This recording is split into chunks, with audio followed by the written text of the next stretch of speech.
Okay. So you know imidazoline. Now attach imidazoline ring to the CH2 bridge. Okay.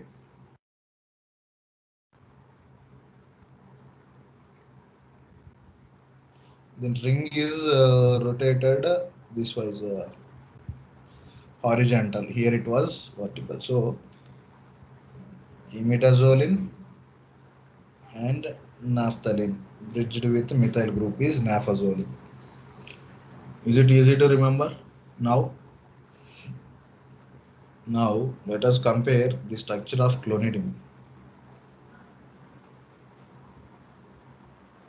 with that of nafazoline. You should not get confused between clonidine and nafazoline.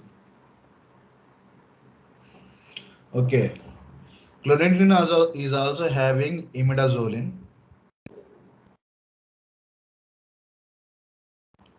Okay, but here instead of naphthalene it is a phenyl ring. Phenyl ring having two chlorine atoms attached to it.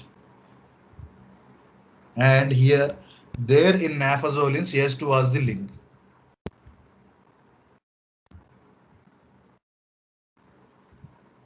Okay, CH2 was the link in nafazoline between naphthalene and imidazoline. Here chlorophenyl group is replacing naphthalene, and here the bridge is amino group NH. That is the difference, and this imidazoline is common.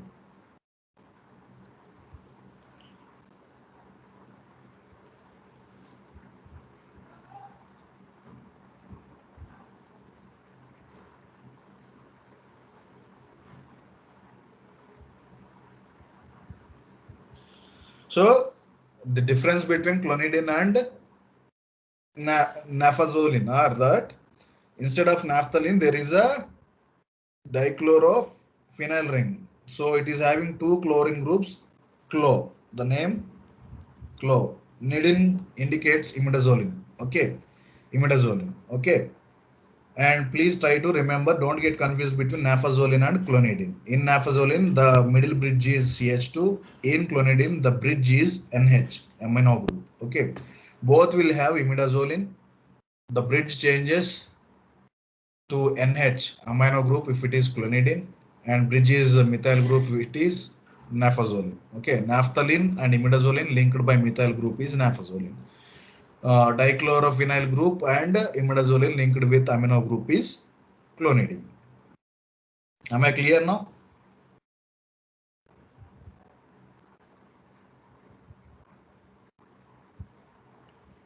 So now let's see the next chemical structure, that is oxymetazoline and xylometazoline. Let us see xylometazoline.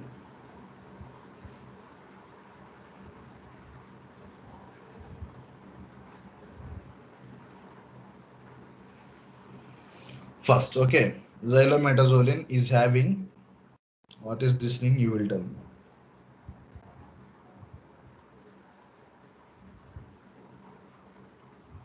This thing we have discussed till now. What is this thing? This is nitrogen. Okay.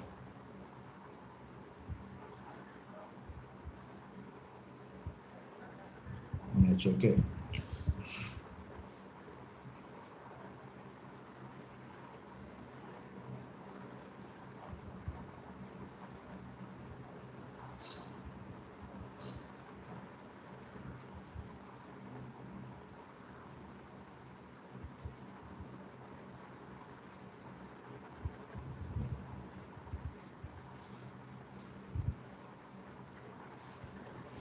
So imidazoline linkage is methyl group like in nafazoline, and here the heteroatom is dimethyl phenyl ring, and this is further attached with what is this group? Tertiary butyl group. Tertiary butyl group. So this is how you need to remember. And what is the difference between oxymetazoline and xylometazoline? If you add OH group here to this, that will become oxymetazoline. So that is the difference between xylometazoline and oxymetazoline. metazolin, xylometazolin and oxymetazolin, everything is same.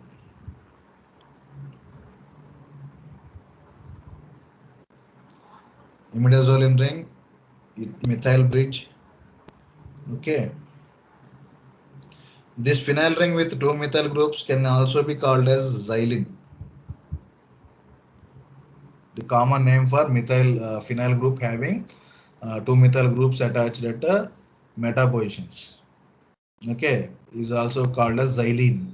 That is also one of the reason it is called as xylometazolin, and as well as while oxy, that means hydroxyl group is getting attached here. So let's write xylometazolin structure, the tertiary butyl group, and the difference is that here one hydroxy group will be present extra. That is the difference between xylometazolin and oxymetazolin. So is it clear now?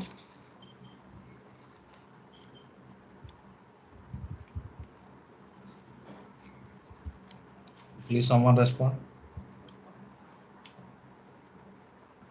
Yes, sir. Fine. So what is the next drug in our classification? That is, I guess, methyl dopa. Yes, sir. Okay, if you let's see methyl dopa, one last structure, and we'll finish this class now. Okay, so methyl dopa.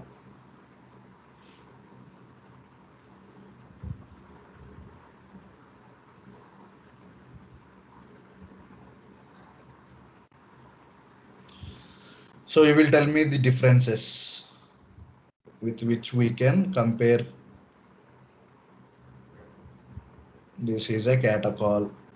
This is a ethyl side chain is having NH2 and also COOH and a methyl group here.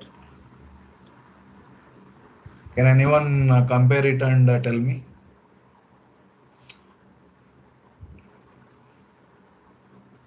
Here beta hydroxyl group is absent.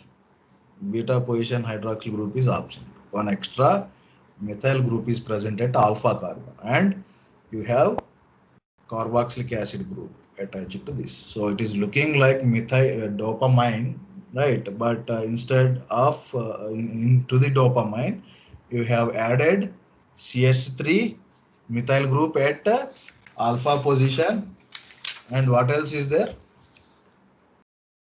Carboxylic acid. So you are adding carboxylic acid and methyl group to the alpha carbon of dopamine will give you methyl dopa.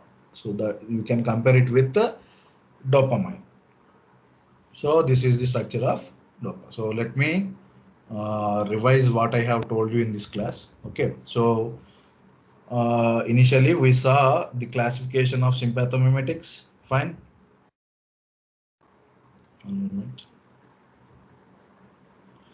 We saw the classification of sympathomimetics. It includes three major categories. One is directly acting sympathomimetics. The other one is indirectly acting sympathomimetics. Third category